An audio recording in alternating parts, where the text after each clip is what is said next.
Welcome to TheatreWorks Simple Gifts Community Spotlight, a series of interviews where we highlight and uplift organizations around the Bay Area that are providing gifts to our community all year round. My name is Jeffrey Lowe, and I am the Director of Community Partnerships and the Casting Director at TheatreWorks, and I am thrilled to be joined today by the Executive Director of Cake for Kids, Julie Eades. Cake for Kids was founded in the Bay Area with chapters now spanning across the country. They bake and deliver birthday cakes for underserved children.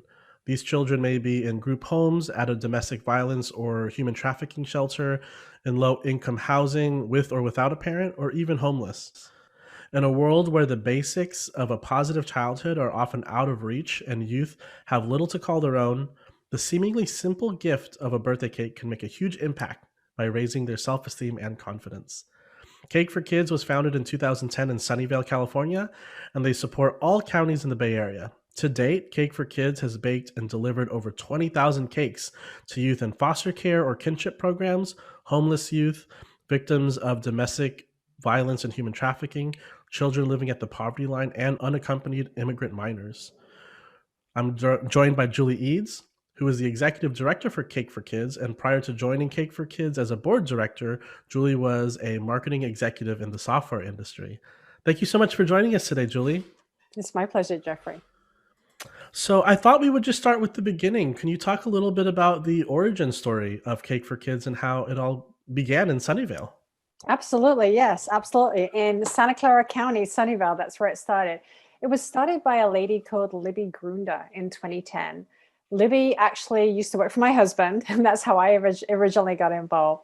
Libby had read a story about a child in the Midwest who had been foster child who'd been moved to yet another home.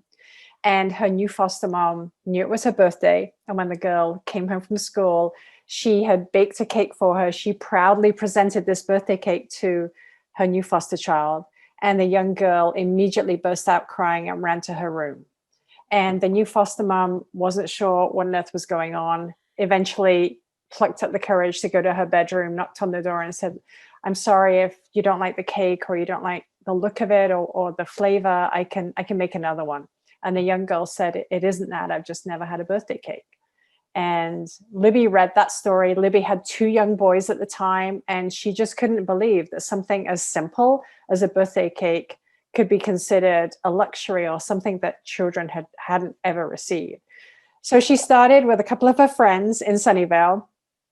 She was quite a persuasive young lady, and she got some of her friends to bake. She approached a couple of organizations local in Sunnyvale who are still partners with us today and started baking. She then proceeded to get the organization registered as a 501c3 charity and gradually started to grow the organization. Sadly, Libby found out she had terminal cancer, and before she passed, she changed her board up and wanted to make sure that the organization lived past her. And I came on board at that time. My husband was a board member as well. And we're very saddened that we lost Libby, but we've taken her mission on and we've actually grown it, not only in terms of the types of organization we deal with, but also, as you mentioned earlier, Jeffrey, outside of the Bay Area, as well as all the counties in the Bay Area and also up into the wine country. So that's really how it started in 2010. We still consider Sunnyvale, Santa Clara as where we came from. And we're delighted that we've been able to take Libby's mission and really grow it. And funny enough, actually, we just opened up in Boulder, Colorado. And Boulder, Colorado is actually where Libby's husband has now moved with his new family. So it's really bizarre that it's sort of come full circle for us, that we're sort of following him around now. Oh, wow. Serendipitous, isn't it? Yes, exactly. What other parts of the country have chapters of Cake for Kids? It's really spread. It really has spread. And actually, in up until 2019, we were only in California. So we're blanketed across the Bay Area. So we go as far up as the wine country. We're in Napa, Marin, Sonoma, and then as far down as Santa Clara County. We just opened up in Monterey County. We're in Fresno, San Diego, Sacramento. And now in 2019, we actually opened up our first out-of-state chapter in Fairfax, Virginia. Since then, we've opened up another chapter in Virginia And this year we've opened up in Kentucky, Illinois, DC, Washington State, Boulder, Colorado, as I mentioned. And we have probably about 6 or 7 others that we're looking to bring on board next year. We're just trying to be careful because, like any nonprofit, we don't want to expand too quickly. We want to make sure that we have good quality cakes, good processes to make sure that these children that are often called the forgotten children, that we don't let them down. We want to make sure that if they ask for a cake, that they get a great cake and that it arrives on time and it's branded exactly how we want it to be.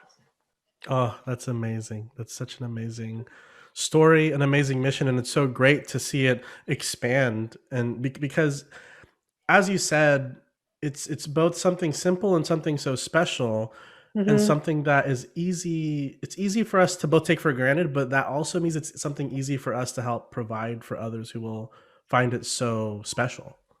Yeah, and I didn't mention, but you mentioned all of the agencies, the variation of agencies that we provide cakes for. So we partner with human and social services agencies like the refugee organizations, domestic violence, foster care.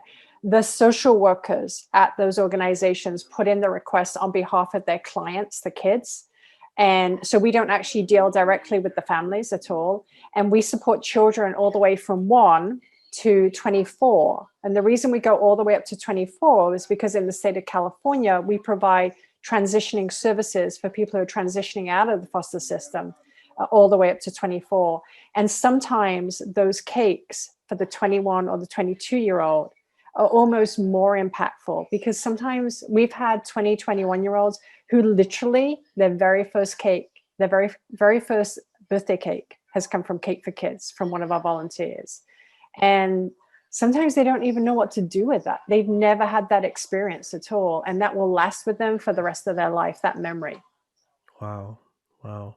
You must have the most amazing army of volunteers. I mean, the way that I came to know Cake for Kids as an organization was through Terry Marr, who is she and her sisters and her friend Cindy Sears are some of our absolute most favorite, valued, and loved volunteers at TheatreWorks, and she also volunteers for you all as well. She does. And Terry's great. In fact, a couple Christmases ago, Terry did a cookie exchange and donated all of the proceeds to Cake for Kids. So she's a really great volunteer. We have wonderful volunteers. So the way our volunteer program works is people fill their information online, and then we invite them to an online, of course, everything's online these days, an online orientation. And we tell them about our do's and our don'ts and our guidelines. And then they get access to this Baker portal, which is like an online calendar. And the thing about a volunteering experience is you can bake 1 cake or 100 cakes for us. It really doesn't matter to us. There's no real time commitment. So we try and take the pressure off the volunteer, because we want them to have a lot of fun, bake some joy and love into that cake. We have thousands of bakers, and we have to have thousands of bakers because we don't have any minimum commitments.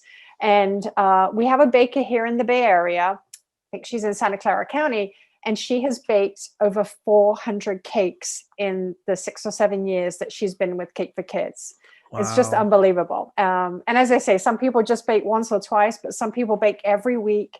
Right now, during the holidays, is actually our busiest time, because not only do we do birthdays, but we also provide cakes and treats for events. Now, none of us are having events like we used to have, right? As you well know. So a lot of these organizations are doing like drive-through events or drop-in events, and we're providing holiday treats, cookies and brownies, decorated Christmas treats, individually wrapped so that the children or the youths or their families can come pick that up on their behalf. So we have over 700 cake requests just for the month of December right now. Wow. Wow. Could you share one of your favorite stories, or maybe one of your most inspirational stories that you can think of?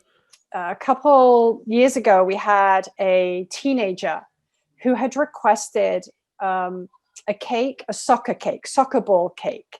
And I don't know if you've ever seen these. They're typically like a dome cake.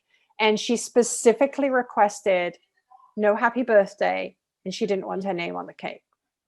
We didn't know why. We didn't question it. So we put it on our baker portal.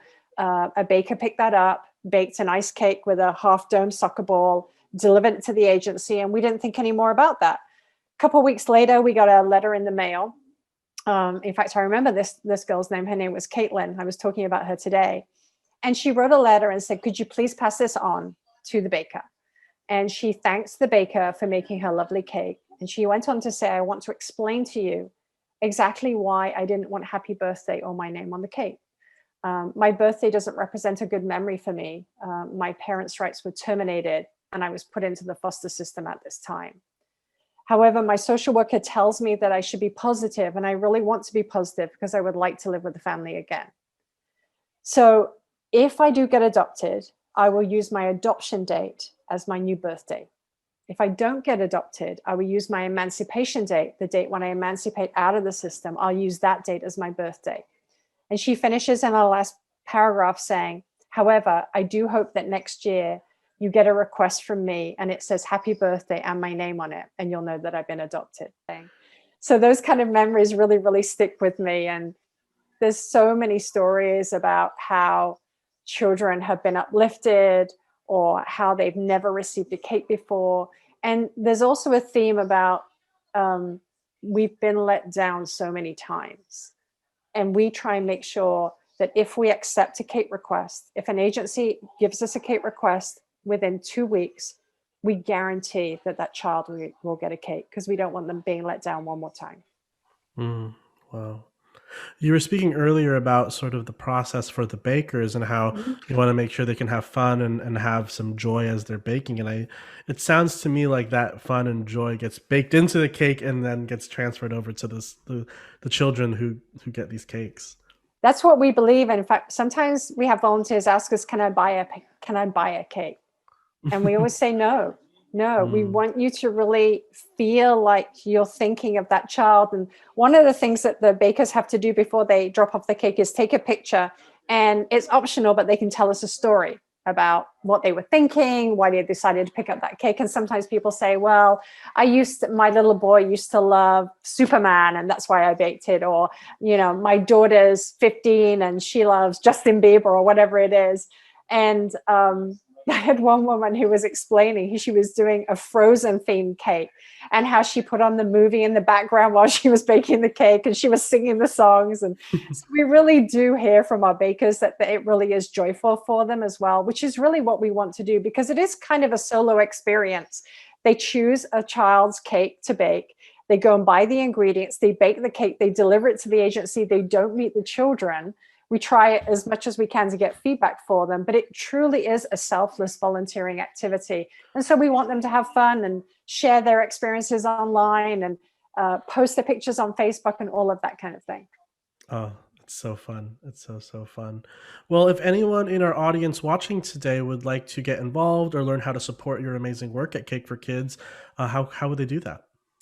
Thank you. Well, the best way is to go to our website, which is www.cakeforkids.org. And you can go to our volunteer page where you can sign up. First of all, read about what our rules and regulations are. You have to be 16 to be able to bake with us. And if you're 16, you need a guardian or a parent to be with you.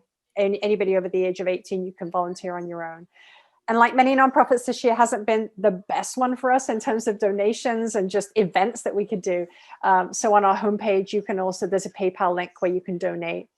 Follow us on Instagram or Facebook. We always love people to look at our cakes because our volunteers make some incredible creations, and spread the word. We always love people spreading the word about our mission, what we do, and how we're really trying to help the underserved children in our communities around the country. Cool. Well, thank you so much for joining us today, and thank you for all the work that you and Cake for Kids do. Thank you so much, Jeffrey.